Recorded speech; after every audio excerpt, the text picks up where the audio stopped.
How's it going, everyone? Scaredy Cat Vasquez back at it with another video for y'all. And I know it's been a while, but life is crazy and I gotta put things before I can start doing this. But I do appreciate your guys' support still and, just being patient with me. Other than that, today's video is about a place to scare up in Burbank, California. A wonderful charity haunt that I believe deserves so much love, support, and attention. I know we all like to focus in on like some of the bigger events that are going on and stuff during the haunt season, but I really feel like these people do deserve it so much because they are not only creating a safe place for those who need it and not just a place to scare, no pun intended, and they are really creating like just something that's so unique and beautiful that this community needs more of. I feel like we can do a lot more. It's like, as far as like, charity wise and stuff like that. Anyways, I'm not gonna go on a rant, not gonna go on off the rails and stuff like that because this video is long enough. Let me just say this video does not show any actual scares happening. It's more like just the behind the scenes and them expressing their ideas of it all and just expressing how they just want to embrace in culture and educate people and just to like really just make it a fun, safe place for all that love Halloween and stuff like that. And I just really love it. I wish I could have done more for them, but I do love and appreciate them and thank them so much for their time and letting us come out there and film the day that we did. I'm really hoping that the community now, after knowing about these people more, will go out and show them this love and support that I know that the community can do. We literally have made this small events into big things. I feel like we can do the exact same thing with this one too. So I hope you guys enjoy it. I hope you guys will look into more into this group of people. And yeah, thank you all so much for watching, and I'll see y'all in the next one. Bye. Hi, my name is Michael Escamilla. I am the case manager here at Burbank Community Resources, aka also known as A Place to Scare on Halloween years. I've been doing Place to Scare since 2019. This is our 5th year, and pretty much I've been started doing this ever since we were doing mazes for our adults with intellectual disabilities. But now we open it to the community so we can be a little bit more known, aware in the community, but also to raise money for our adults. So this year's Place to Scare, the theme is Dia de los Muertos. So as you see here, this is part of the altar of the cemetery. So this is partially it that's being built at the moment. And then there's going to be more of an extension to my left side right here with all the trees is that. So it's going to be a little bit more than that. So this year we have a mini carnival because the other years previously I didn't have too much in here except for a tarot card reader. So I'm giving more of the guests things for them to do to interact while they wait their turn to go into the maze, or they can just go straight into the maze, whichever option they have. So on my right, we have like 2 little tables where in this corner here, we're going to have Loteria, which is the Spanish version of bingo. And then a little bit next to it, we're going to have Planko, which are going to have, little prizes for our guests, but mostly just for the kids. So that way, because I prefer to have the kids to enjoy it a lot more. On this side, we're gonna have a DJ, and then we're also having a face painting for anyone that wants to get face painted, adult or child. Over here on our corner over here, I'm building a shack where we're gonna continue with our tarot card readings. So I started a maze here at BCR. BCR stands for Burbank Community Resources, and we're a nonprofit here in Burbank. And so we cater to the needs of adults with intellectual disabilities. I initially started the maze for them because not a lot of them can experience mazes like at Universal or not. So I wanted to do something for them. And because of that, it kind of exploded more into something more bigger. So now it's open to the community base because also if you were to see BCR from the outside, our facility does not look like a facility for adults. It looks more like a church.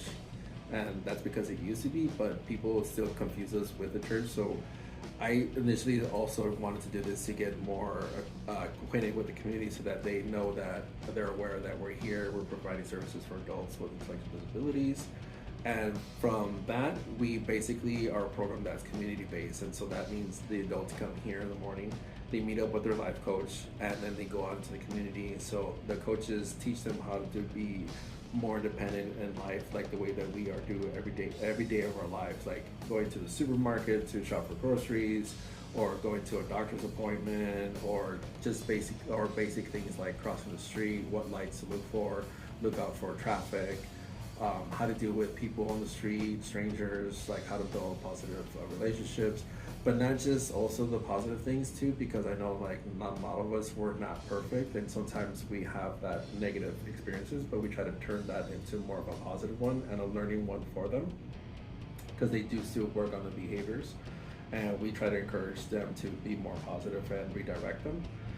And so for the community fundraiser, the maze, we do that to raise funds for them so that way they can utilize that when they're out in the community for whatever they want to go somewhere specific. I remember maybe about 3 years ago, we used the money that we raised to take them to the Long Beach Aquarium of the Pacific. They really enjoyed that. That was really cool for them. If anyone is interested in volunteering or donating, they can go to basically my BCR's webpage, and basically you'll find everything there from our program, or if anyone looking for services too on there, not just for donations, or if they're looking for a program for a family member or someone they may know, they might introduce them to the program. And also if you're looking for information or tickets to come to the event, it's all on there as well, under events and work. And then we also have a Facebook page as well as so Facebook page, name of it is Bridging Community Resources, as well as our Instagram. And for the community hunt, we have a Facebook page and Instagram, and that one is called A Place to Scare. Usually where the clients would hang out during the summer because it gets too hot, but here I'm changing it into the fortune teller's hut. So I'm putting up some woods and plywood. She's gonna come in tomorrow and she's gonna paint it up, add some designs to the walls to make it more give an ambiance of like you're entering a fortune teller's tent where you can get your fortune told. And she's pretty much on the game because when I did it, yeah, she hit it right on the money. For this year, every year I didn't have an entrance to my maze, like a waiting area, so I wanted to do one for this one year particularly, especially with Day of the Dead, because I thought it would be really cute to have these hanging as people walking by, kind of make you feel like you're going through a car wash. But these are actually marigold flowers, and in Day of the Dead, marigolds are pretty much the main symbols of Day of the Dead because it's a huge symbolism, but it's also a way to help guide the dead back to where they're going to go home and visit their loved ones. So this year we're having murals again. So each of the murals are painted by volunteers and myself.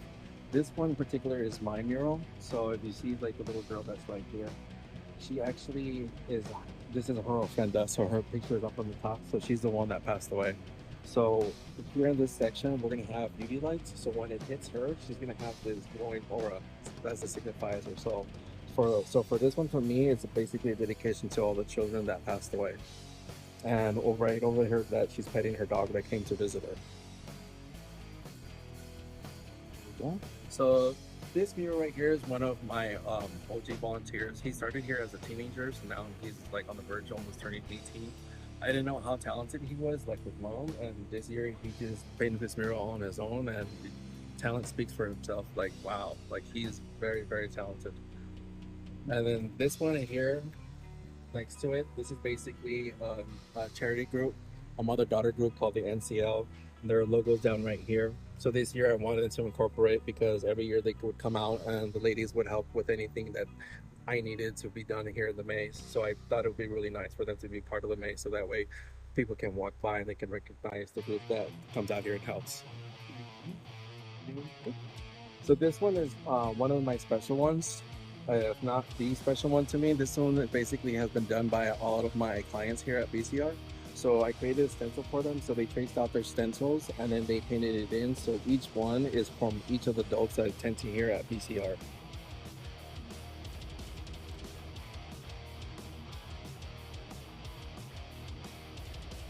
And so for this one, I think this one will be a special one. This is for guests that are gonna come through the maze.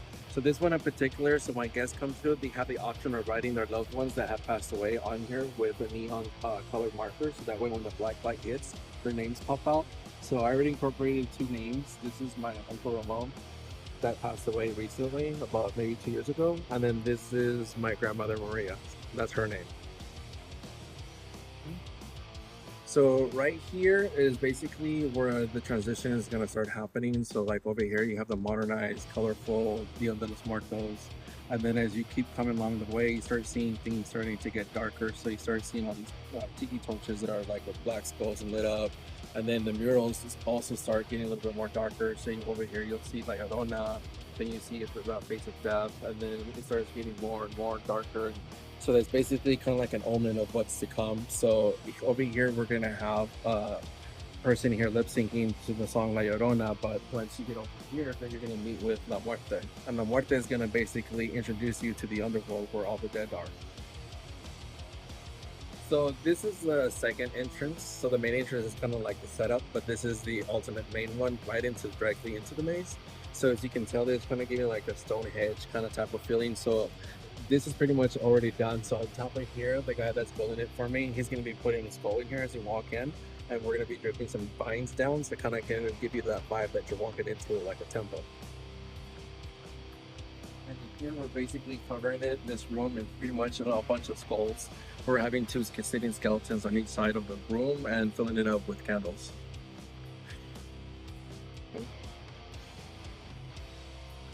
And so this room right here is, I believe, might be one of the highlights of the maze. So basically this is kind of like the earth part, and when it comes to the Aztec version of the Day of the Dead.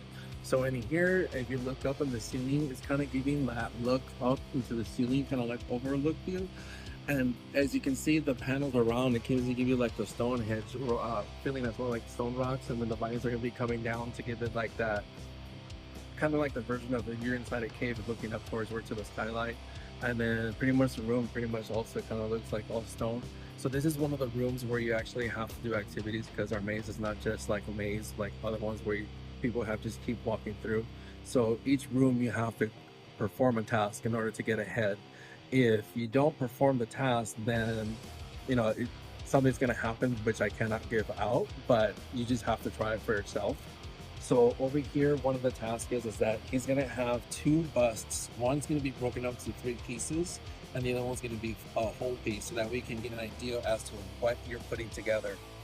So the creator of this room, he's basically going to base off of the children's game show, Legend of the Hidden Temples. And that was basically, it was a game show for kids that they used to run through a temple, performing different tasks to get to the next room in order to finish the temple. So that's where he kind of got the whole thing of putting the silver monkey together, as you say, in the game show. So that's where the 2 busts come in. So one would be right here. The other one, you have to look for the different pieces here in the room. I'm not sure where he's planning to put it because he hasn't told me anything. But once you find the pieces, then you have to start assembling it here. And again, like I said, if you can assemble it, can't say what's going to happen, but you might get the idea. So this part is partially part of the air part. So when I initially started thinking of the theme and I was looking more into Day of the Dead, it turns out that the ofrenda is more than just an ofrenda for your loved ones, but it's also, we use the elements of the earth, which are earth, air, fire, and water. Earth being la pan de muerte, because you use the ingredients to make the pan, which come from the earth. The fire is the candle that you light the wick. The water part is basically any type of liquid that you use, whether it's like tequila or soda or just water. As long as it's liquid, it resembles the water. And then the air part, which is going to be in this room, is basically the papel picado, where the wind blows through the papel. But in here, this character is going to be in here introducing the wind part. So when you exit that part, it's going to go into the inflatable maze where you actually have to find your way through the maze. And so we wanted to incorporate that into the maze too, because back in the days of the Aztecs, they necessarily didn't kind of celebrate the way things that we did, because it was more colonized by the Spanish. So we're trying to go back into the old traditions of the Aztecs. So in this room, it's going to be the third room, and this one's going to be the water cave. So in here, this room's going to be lit up all in blue. I have some lighting to give it that ripple, kind of like the water, going through the shiny part. That's why I'm using the silver gloss and whatnot. So this is the other room that you're going to perform a task. So in the center, there's going to be kind of like a stone pedestal where we have 3 cups. One of them is going to be turned out to be the cup of life. If you don't pick the correct one, again, can't say what's going to happen, but hopefully you do pick the right one. But it's something that is going to be really cool for guests to experience. And so this one is the final room. This is basically where everyone is going to meet the goddess of death. So in here, so as you can see all the walls right here, they'll be covered pretty much in skulls. So these skulls are going to be lit up and it's going to have an lighting effect. So it's going to be really cool. The goddess's chair is going to go right here. So that's why it's so when they come in, guests come in here, they're going to meet their fate. And basically she's going to do something. Can't say what it is because that part I have to keep a secret. But this room is going to be very memorable because of the effects that it's going to happen. And this is something that I've been wanting to do since I started this back in 2019 and never got the chance to make a room like this. So I'm really excited for this room itself.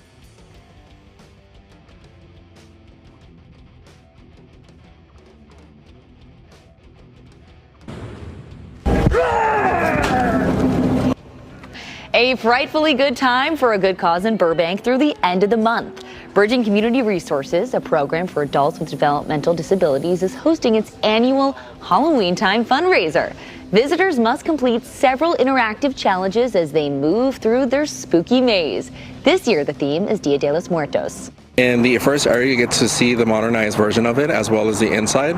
And then when you go deeper into the maze, then you go into the underworld, where you'll meet the dead and the goddess of death herself at the end. Get out! Oh, that is spooky. The haunted house at 230 Amherst Drive in Burbank will be open every weekend through November 1st.